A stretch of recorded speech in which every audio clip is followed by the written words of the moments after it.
Bonjour, bonsoir mes frères et sœurs, que la paix et la grâce de Dieu soient avec vous tous. Euh, Bienvenue dans notre étude de ce matin, toujours sur les églises, les lettres aux sept églises de l'Asie mineure ou aux sept églises de l'Apocalypse. Nous sommes rendus dans la 5e leçon, l'église de Sade. Nous sommes en train maintenant d'étudier l'église de Sade. Nous avons déjà présenté une première partie de cette étude sur l'église de Sade. Aujourd'hui, nous allons voir la deuxième partie toujours dans l'église de Sade. La fois dernière, nous avons vu que nous avons terminé avec un avertissement. Quel moment terrible d'être revêtu d'une fausse sécurité et de se retrouver saisi par le jugement de Dieu. Et que le chrétien ne doit pas se recouvrir, se revêtir d'une fausse sécurité. Parce que le Seigneur nous en préserve. Le Seigneur nous a avertis de faire attention pour ne pas tomber dans la diversion spirituelle. Parce que bien des églises entraînent les chrétiens dans des diversions spirituelles. Et ce matin, nous faisons suite à cette étude, la deuxième partie, l'église de Sade, 5e leçon, lettre aux églises de l'Apocalypse ou de l'Asie mineure. Mais à Sade, au milieu de l'état général de mort, il y avait encore un résidu. Le Seigneur Jésus aime à reconnaître ceux qui en font partie. C'est un rafraîchissement pour le cœur du Sauveur de voir les âmes, des âmes qui lui sont attachées. Lisons ce qui caractérise ces âmes fidèles. Cependant, tu as à Sade quelques hommes qui n'ont pas souillé leurs vêtements. C'est le Seigneur qui a donné ce témoignage pour l'église de Sade. C'est-à-dire, leur conduite a été pure et pour ma gloire. Jésus-Christ dit la conduite d'un petit groupe, le résidu d'un reste, leur conduite a été pure et pour sa gloire. Les autres avaient souillé leurs vêtements en s'associant au monde et en marchant comme le monde. Prenons garde, si nous sommes chrétiens, de ne pas souiller nos vêtements. Quand le cœur est attaché à Christ, on se garde des souillures du monde. Représentons-nous une grande et large route boureuse où court et s'agite d'une foule de gens. Ils sont tous sales, leurs vêtements sont souillés des bouts, mais il y en a quelques-uns qui se sont dit, ne pouvons-nous pas trouver un chemin propre?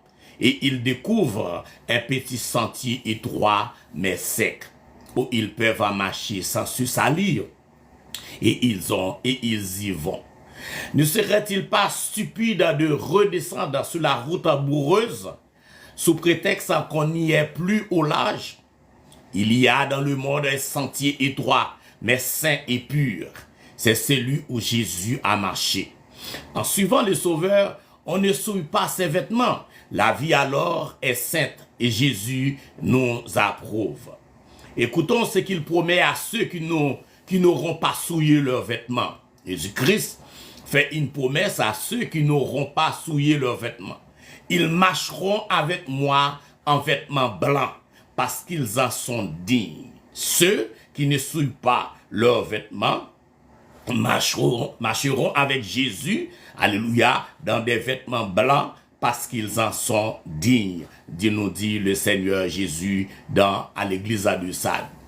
Quel contraste avec ceux qui ont souillé leurs vêtements et qui n'auront point de part avec lui, mais seront jugés avec le monde. Les autres marcheront avec le Seigneur, ils formeront son brillant cortège, revêtus de sainteté et de justice, vêtements dignes de sa glorieuse et pure personne. Mais on ne vit pas dans un monde méchant et corrompu sans avoir à lutter pour ne pas souiller ses vêtements. Il est difficile, mes bien-aimés, de vivre dans un monde où, dans un monde méchant et corrompu, sans avoir à lutter pour ne pas souiller ses vêtements. C'est une lutte pour sauvegarder ce que nous avons en Christ dans un monde méchant et corrompu. Le monde de Satan présente surtout à ceux qui sont jeunes toutes sortes de séductions, de plaisirs et d'attraits pour les attirer dans la boue et les souillures. Il faut résister. C'est pour cela que le Seigneur ajoute: celui qui vaincra sera revêtu ainsi de vêtements blancs. Je n'effacerai point son nom du livre de la vie, et je confesserai son nom devant mon Père et devant les anges.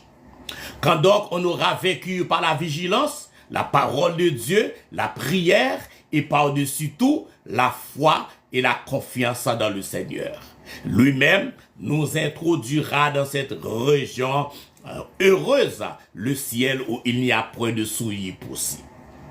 Amen. Il dit quand on aura vaincu, le chrétien aura vaincu par la vigilance, quand le chrétien aura vaincu par la parole de Dieu, quand le chrétien aura vaincu par la prière et par-dessus tout par la foi et la confiance dans le Seigneur, lui-même, le Seigneur lui-même nous introduira dans cette région heureuse, le ciel où il n'y a point de souillure possible. Le péché n'y entre pas. Rien n'altérera la pureté et la fraîcheur des vêtements blancs dont nous serons revêtus. Quand le moment sera venu où le Seigneur effacera du livre de vie, c'est-à-dire du registre de la profession religieuse, les noms de ceux qui avaient seulement le nom et qui avaient seulement le nom de vivre, il laissera les noms de ceux qui auront remporté la victoire. Le Seigneur va effacer les noms qui ont porté toute leur vie un vêtement religieux, mais il va effacer leur nom. Et la Bible dit, mais ceux qui auront remporté la victoire, ils vivront éternellement. Et ce bien-aimé Sauveur prendra plaisir à confesser leur nom devant son Père et ses anges. Publiquement, il dira, ceux-là que vous voyez revêtus de robes blanches, ils sont à moi. Le Seigneur va nous réclamer devant le trône blanc. Il va nous présenter comme des gens purs, sans tache, sans souillure. Quelle perspective brillante, mes bien-aimés. Ne désirez-vous pas faire partie de cette troupe glorieuse et bienheureuse? Que celui qui a des oreilles entende ce que l'Esprit dit aux églises. Nous avons à considérer maintenant à quelle époque l'histoire de l'église correspond le temps de l'assemblée de Sardes. Nous allons faire un peu de l'histoire, nous allons rentrer un peu dans l'histoire de l'église pour pouvoir situer l'église de Sardes, mes bien-aimés. Avant de rentrer dans l'histoire de l'église, pour situer l'église de Sardes, laissez-moi vous faire rappel que le Seigneur vient d'établir une différence entre ceux qui souillent leurs vêtements par la convoitise de ce monde et ceux qui ne souillent pas leurs vêtements. Le Seigneur va les présenter devant le trône de Dieu, il va les présenter devant son Père et devant les anges de Dieu. Et il va leur prêter du doigt pour dire, il dit, ceux que vous voyez là, qui portent des robes blanches, alléluia, ce sont ceux qui ne souillent pas, qui ont vécu, convaincus, qui ont vécu et ne souillent pas leurs vêtements, alléluia, dans la boue, mais qui ont gardé leur dignité chrétienne. Amen, alléluia. Maintenant, nous allons situer l'église de Thyatire dans l'histoire de l'église. Nous avons vu que l'assemblée de Thyatire, l'église de Sardes, nous allons essayer de situer l'église de Sardes. Nous faisons ça à chaque église que nous avons étudiée, à chaque église que nous étudions dans cette église d'Asie. Nous avons essayé de situer cette église dans l'histoire de l'église. Et nous avons vu que l'assemblée de Thyatire représentait prophétiquement un grand système religieux corrompu et corrupteur. C'est ce que nous avions vu lorsque nous avons étudié l'église de Thyatire. De là, pour le peuple surtout, les ténèbres qui régnaient durant le Moyen-Âge, la Bible, la lumière divine était cachée dans cette église-là, à l'époque de l'église de Thyatire. Mais le Seigneur était là. le chef suprême de l'Église ayant les 7 étoiles, toute autorité pour gouverner, et les 7 esprits de Dieu, la lumière parfaite de la connaissance pour, alléluia, la lumière parfaite pour la connaissance, pour la répandre, au temps fixé, le Seigneur agit dans sa grâce et fit briller la lumière au sein des épaisses ténèbres du paganisme. Cette époque, qui fut pour l'Église comme un nouveau point de départ, se nomme la Réformation. Même au temps de les plus sombres, le Seigneur avait toujours eu des âmes, ou même de petites congrégations qui lui étaient fidèles. Des hommes tels que Wycliffe en Angleterre, Jean Hus en Bourême, éclairés de Dieu pour voir les erreurs du papisme, les dénoncèrent, mais ils n'étaient que comme des lumières qui précèdent le jour. Celui que le Seigneur choisit pour être son grand champion est Martin Luther. Martin Luther, dont nous parlons en détail dans les cours, dont nous allons parler plus en détail un petit peu plus devant. Nous ne devons jamais exalter un homme, quel qu'il soit. Le Seigneur seul est digne de l'être. Mais nous pouvons rendre grâce à Dieu de ce qu'il a suscité, doué et soutenu des hommes comme Paul, Pierre et Jean pour faire connaître la vérité, et des hommes tels que Luther et d'autres pour la remettre en évidence quand elle a été oubliée et méconnue. À chaque époque de l'histoire de l'Église, le Seigneur a toujours suscité des hommes pour faire éclater, pour faire briller la vérité au milieu des hommes. La première chose que Dieu fit par le moyen de son serviteur fut démontrer l'autorité l'autorité n'est ni dans le pape, ni dans les conciles, ni dans les docteurs, ni dans l'Église, mais uniquement dans la parole de Dieu transmise par les apôtres de Jésus-Christ pour faire connaître la vérité. C'est ce que le Seigneur voulait enseigner à cette époque. Il voulait, la première chose que Dieu fit, par le moyen de son serviteur, lorsque le Seigneur choisit un homme dans une époque donnée, comme Martin Luther, comme Paul, Jean, Pierre, et Martin Luther et d'autres, ce que le Seigneur fait, c'est de montrer que l'autorité n'est ni dans le pape, ni dans les conciles, ni dans les docteurs, ni dans l'Église, mais uniquement dans la parole de Dieu, transmise par les apôtres de Jésus-Christ, pour faire connaître la vérité. C'est pourquoi nous autres, alléluia, nous avons notre fondement, et notre foi est fondée sur les fondements des apôtres, et que nous, hommes de Dieu d'aujourd'hui, les leaders ecclésiastiques, nous avons pour devoir de suivre, alléluia, les fondements. Nous devons aller sur la même ligne que les apôtres, c'est-à-dire les fondements de ce que les apôtres ont fondé, on nous a laissé comme fondement sur la vérité, à savoir la parole de Dieu. La Bible fut donc tirée de la poussière et de l'obscurité où le pape et les prêtres l'avaient laissé enfoui, et présenté à tous comme le livre de Dieu, où chacun peut et doit chercher la lumière. C'est ce livre divin qui avait déjà éclairé et soutenu Wycliffe et Hus. C'est la Sainte Bible qui, partout où Dieu suscita des réformateurs, devait pour eux l'autorité à laquelle ils en appelaient pour justifier leurs enseignements. Et ce livre était pour tous, aussi fut-il bientôt répandu à profusion par le moyen de l'imprimerie inventée peu d'années avant la Réformation. Ainsi, chacun peut apprendre directement de Dieu et puis contrôler par cette parole de vie ce qui lui était présenté. À l'époque de la Réforme, que Dieu a suscité des hommes, même pour pouvoir sauvegarder la parole de Dieu, la Bible, qui est la parole écrite de Dieu. Nous aimerions dire la parole écrite de Dieu, la Bible. Ce fut un coup terrible porté au papisme et à la papauté. On vit bientôt la vanité des prétentions du clergé et l'erreur de ses enseignements. La Bible renversait tout cet échafaudage de clergé, de cérémonie, d'idolâtrie, de salut par les œuvres, de pénitence, de pèlerinage, etc. Et elle ne dit rien de ces choses ou les condamne formellement. Cette grande œuvre de Dieu a été faite par le moyen de ses serviteurs, les réformateurs. Ils mirent la Bible en lumière et ainsi renversaient les prétentions et les erreurs de Rome.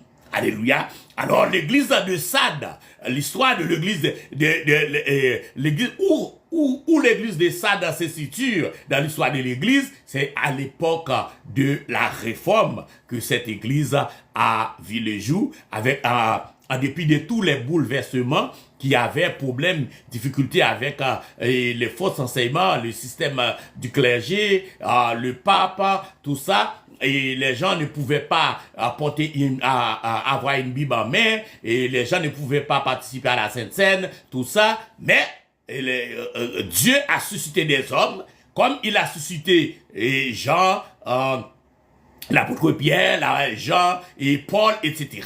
Il a aussi suscité des réformateurs comme Martin Luther et Hus pour, alléluia, apporter la lumière dans un temps sombre de l'église, à l'époque de l'église de Thyatire. Oh, alléluia, j'aime la parole de Dieu. Le Seigneur ne va pas laisser, alléluia, sa parole à piétiner par les hommes. La grande vérité que Luther proclama et qui lui était particulièrement chère est celle de la justification du pécheur devant Dieu par la foi au sacrifice de Jésus. Amen. Cela, alléluia. Et c'est la justification par la foi que Martin Luther prôna. Et on nous dit que c'était ça pour lui une vérité qui était chère pour Martin Luther de lutter, alléluia, de se battre pour cette vérité. Mort pour nos fautes et ressuscité pour notre justification. Notre Seigneur Jésus, il dit, et celle de la justification du pécheur devant Dieu par la foi, au sacrifice de Jésus, mort pour nos fautes et ressuscité pour notre justification. C'est ce que Martin Luther défendait à son époque. Alléluia. Lorsque l'église de Sade, c'est une église paganiste qui se situait dans le temps de l'église du paganisme, où le paganisme est entré dans l'église, la fausse doctrine primait à l'époque, mais, alléluia, le Dieu a envoyé les réformateurs pour que la lumière brille à cette époque-là. C'est en cela qu'il avait trouvé la paix pour son âme, profondément troublé que toutes ces pénitences et ces œuvres n'avaient pu calmer. De ce moment date ce que l'on nomme le protestantisme, qu'il ne faut pas confondre avec la réforme. Il ne faut pas confondre le protestantisme avec la réforme. Cette dernière est l'œuvre par laquelle la Bible fut remise en lumière et honneur. Alléluia, où la vraie doctrine du salut fut proclamée. Ça, c'est la réforme, la période de la réforme. C'est pas le protestantisme, ça. La réforme, on va reprendre. La réforme, c'est l'œuvre par laquelle la Bible fut remise en lumière et honneur. Alléluia. Oh, alléluia. Où la vraie doctrine du salut fut proclamée et où les prétentions de Rome furent combattues et ses erreurs dénoncées. Alléluia. Voilà ce que vous devez retenir, c'est que l'Église et la réforme est l'œuvre par laquelle la Bible fut remise en lumière et honneur, où la vraie doctrine du salut fut proclamée et où les prétentions de Rome furent combattues et ses erreurs dénoncées. Le protestantisme est l'état de choses qui en résulte dans l'Église. La chrétienté en Occident fut dès lors séparée en deux grandes sections. Le catholicisme romain comprenant ceux qui restaient attachés au pape et reconnus son autorité, et le protestantisme comprenant tous ceux qui rejetaient Rome et ses prétentions et ne reconnut d'autres autorités que la Bible. Amen. C'est cette différence que je voulais faire pour vous entre la réforme et le protestantisme. Amen. Alléluia.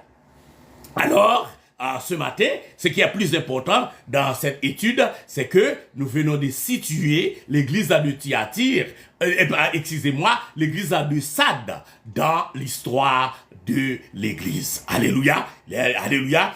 Et du temps de cette église-là, le Seigneur avait suscité des hommes, alléluia, qu'on appelle réformateurs, les réformateurs. Alléluia. Et ça fait la période de la réforme pour être capable qui s'élève à laquelle et par laquelle la Bible fait remise en lumière et honneur.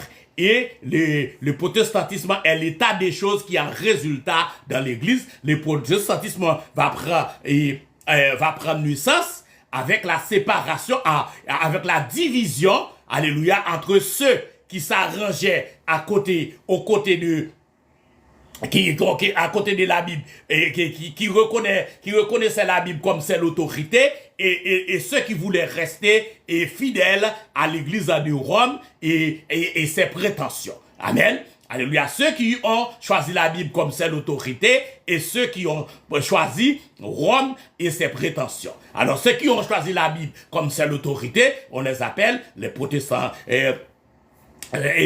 On appelle à ce système le protestantisme, et ceux qui ont choisi Rome et ses prétentions, on les appelle le catholicisme. Amen. Alléluia. Alors je viens de situer pour vous un peu l'église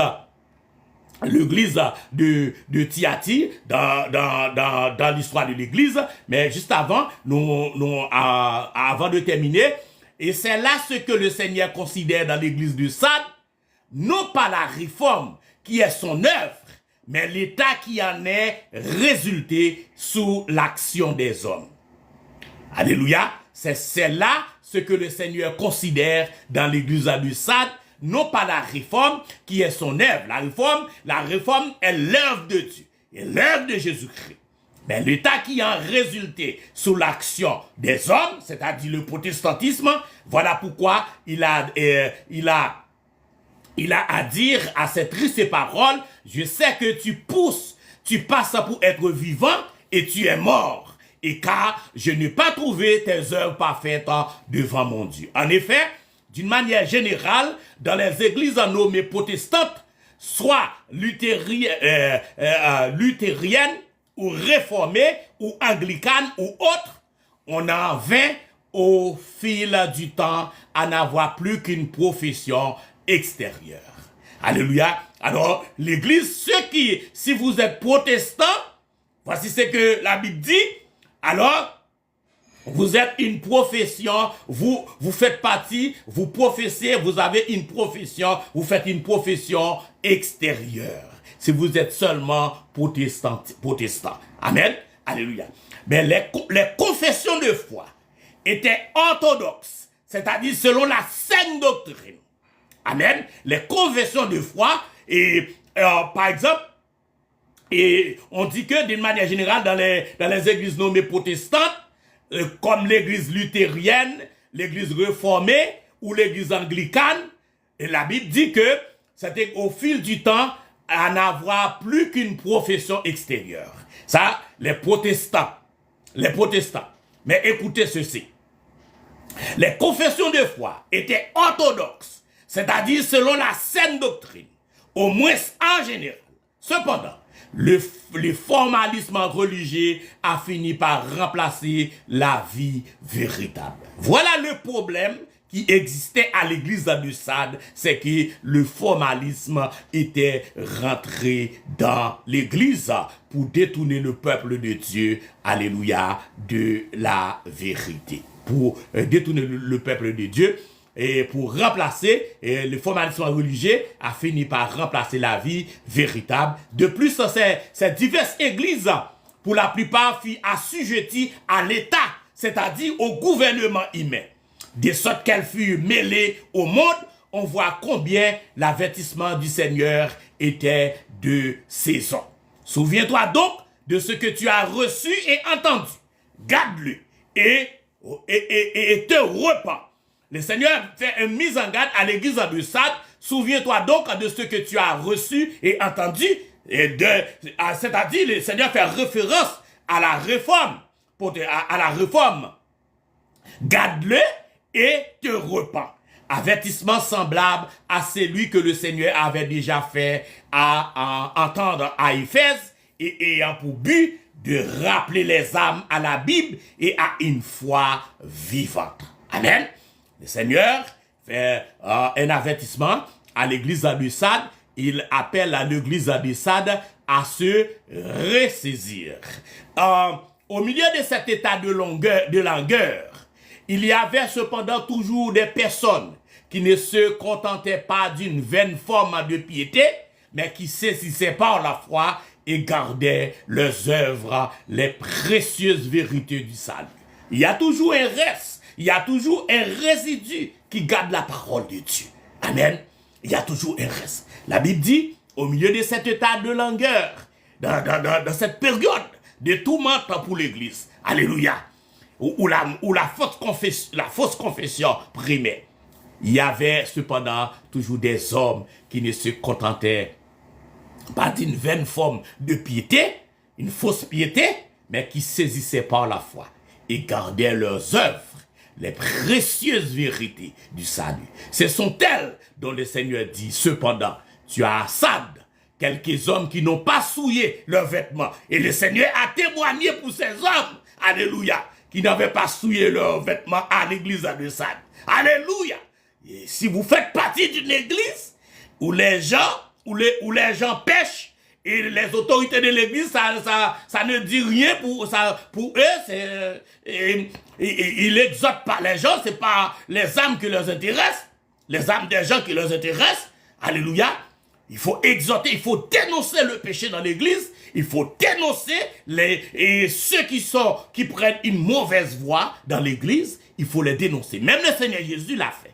Cependant, le Seigneur fait toujours la différence. Si vous voulez diriger votre église comme vous voulez, mais le Seigneur, là où il est capable de faire cette différence, cette démarcation. Cependant, tu as à Sade, il parle à l'église, à l'ange de l'église de Sade. Alléluia. Cependant, le Seigneur Jésus dit, tu as à Sade quelques hommes qui n'ont pas souillé leurs vêtements. Outre ces personnes isolées, il y a aussi à diverses reprises dans le protestantisme des réveils plus ou moins étendus. Amen. Il y avait des réveils dans l'église. Et s'il y a une église qui donne, ou bien qui est en train de mourir, ou le reste est en train de mourir, parce que c'est ça, à l'église de Sade, le Seigneur a fait mention d'un reste qui était en train de mourir. Amen. Alléluia. Ce sujet est vu plus, et de même que Thyatire, ou le catholicisme romain, Sade, ou le protestantisme continue jusqu'à la venue du Seigneur. De même que l'église de Thyatire, c'est une église qui va se tendre jusqu'à l'éternité. C'est-à-dire, cette église-là que vous voyez, la forme de l'église de Thyatire, la Bible nous dit, cette église va se tendre l'éternité, jusqu'à la fin, jusqu'au temps de l'éternité, de même que le Thyatire ou le catholicisme romain, c'est la forme de l'église de Thyatire et l'église du catholicisme romain, c'est juste dans l'éternité. L'église de Sade, le Seigneur Jésus dit, où le protestantisme continue jusqu'à la venue du Seigneur. Chacun recevra selon sa conduite. Que le Seigneur nous donne de tenir ferme cette précieuse parole de Dieu, qui maintenant n'est plus cachée, mais qui est accessible à tous et qui est entre nos mains, qu'il nous accorde de marcher à sa lumière et ainsi de garder nos vêtements, c'est-à-dire notre vie, notre conduite non souillée par le contact avec le monde. Amen. Alléluia. J'espère de revenir avec une révision pour vous sur l'église de Sade. Alors ce matin, mes bien-aimés dans le Seigneur, nous venons de terminer avec la 5e leçon qui est l'église de Thyatire.